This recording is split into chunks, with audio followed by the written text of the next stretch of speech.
Assalamualaikum warahmatullahi wabarakatuh. Salam Ramadan kepada semua.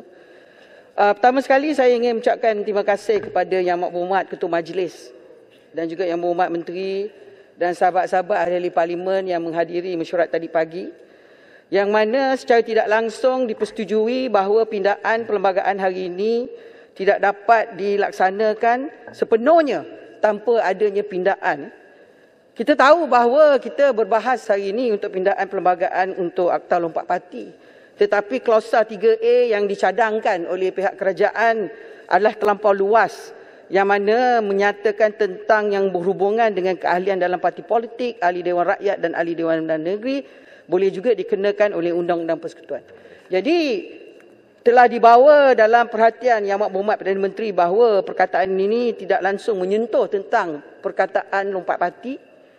Kedua, tidak ada langsungnya dalam bahasa Inggeris apa yang disebut tentang bila kita nak buat pindaan perlembagaan perlu undang-undang baru yang nak kita wujudkan itu adalah lebih kepada concise dengan izin clarity dan juga tidak misleading.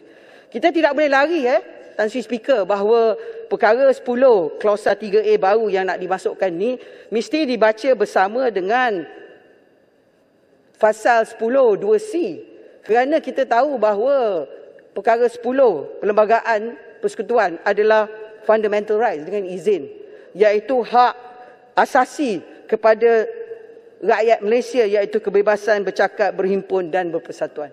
Itu sebabnya kes-kes mahkamah menyatakan bahawa kita tidak boleh menghalang ahli-ahli politik daripada lompat.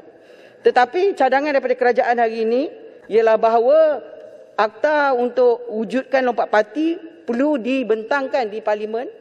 Dan bila dibentangkan di parlimen dapat dilihat sebagai satu akta yang memang menerus kepada aspek lompat parti saja. Itu sebabnya pembacaan fasa 1 dalam perkara 10.2 menyatakan bahawa 10.2C menyatakan bahawa sekatan-sekatan yang perlu diadakan oleh mana-mana undang-undang yang menyentuh perkara 10 boleh dibenarkan dengan syarat demi kepentingan keselamatan persekutuan mana-mana bahagiannya, ketenteraman awam dan prinsip moral. Maknanya, Tan Sri Speaker, perlunya ada sekatan kepada undang-undang yang nak kita buat. Dia tidak boleh terlampau luas. Kerana keluasan ini akan membawa kepada bukan saja kebinasaan kepada perkataan hak asasi, basic universal right, dalam isu kebebasan bercakap, berhimpun dan bersatuan, tetapi lebih kita perlu mengingati bahawa kita tidak mahu adanya undang-undang yang mengawal ahli-ahli parlimen daripada menjalankan tugas. Kita tahu, Tan Sri Speaker, bila seorang ahli parlimen bertanding, kebanyakan kita bertanding atas tiket parti. Dan kita tahu yang melantik kita adalah rakyat. Dan kita juga tahu bahawa ahli parlimen tersebut boleh bergerak daripada parti menjadi bebas selepas dilantik. Dan kita tahu antara kuasa yang paling besar dari setiap ahli parlimen selepas diangkat sumpah terdapat dalam perkara 53, 62, 63, 66 hingga 68, 159 hingga 161E, 62, 73 hingga 79. Bererti kuasa ahli parlimen, kalau kita baca di sini perkara 43 sebagai contoh, Jemaah Menteri. Kuasa yang paling besar bagi ahli parlimen ialah melantik Ketua Majlis, Perdana Menteri.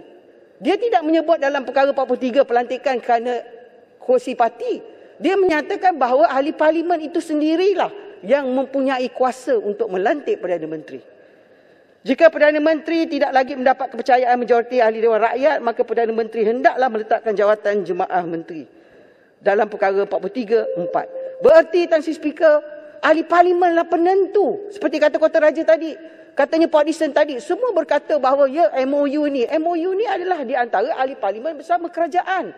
Kerana kita memberikan keyakinan bahawa ahli parlimen tahu yang akan disebut di dalam Dewan Parlimen Keputusan adalah untuk kestabilan bagi negara. Itu sebabnya undang-undang ini saya mengucapkan terima kasih kepada Yang Amat Berhormat Perdana Menteri, Ketua Majlis kerana bersetuju untuk melihat semula klausa 3A. Saya juga ingin tambahkan kepada Tan Sri Speaker tentang persetujuan kerajaan bahawa perkara 48.6 akan dibuang. Perkara 48.6 itu ialah menghadkan ahli-ahli parlimen daripada bertanding 5 tahun dalam apa kadar sekalipun. Tapi kebebasan ini ialah kalaupun mereka dipecat, dibuang, letak jawatan, mereka boleh bertanding. Itu adalah hak mereka untuk bertanding. Saya juga nak sentuh di sini dalam jawatankuasa khas yang akan ditubuhkan dengan izin, tambah seminit kalau boleh Tan Sri Speaker, tolonglah letakkan isu recall remedy. Kerana bagi saya, semua ahli berhormat yang bercakap sebelum saya berkata bahawa undang-undang ini adalah kerana undang-undang rakyat. Rakyat menentukan ahli parlimen. Jadi recall remedy ini kalau kita buangkan 48(6), bererti ahli parlimen tersebut boleh bertanding banyak-banyak kali. Jadi recall remedy ini walaupun orang kata mahal, tetapi bagi saya kalau wakil rakyat boleh bertanding selalu, bila dia bergerak ke mana tempat, kita mintakan supaya rakyat yang menentukan sama ada wakil rakyat itu bertanding ataupun tidak. Saya harap jawatankuasa khas boleh mengkaji semula perkara ini dan dalam masa terdekat dibawanya Akta Lompat Parti diwujudkan satu akta yang menyeluruh untuk memberikan kestabilan kepada negara supaya negara kita boleh jadi negara yang begitu maju. Jadi saya sekali lagi ingin mengucapkan kepada Yang Berhormat Menteri, terima kasih, dan juga kepada Yang Berhormat Ketua Majlis kerana mendengar rintahan rakyat melalui wakil rakyat supaya Klausa 3A diberikan pembacaan dan pindaan yang lebih setimpal dan lebih narrow dengan izin dan tidak terlampau luas. Dengan itu pengarang menyokong. Terima kasih. Terima kasih Yang Berhormat Pengarang.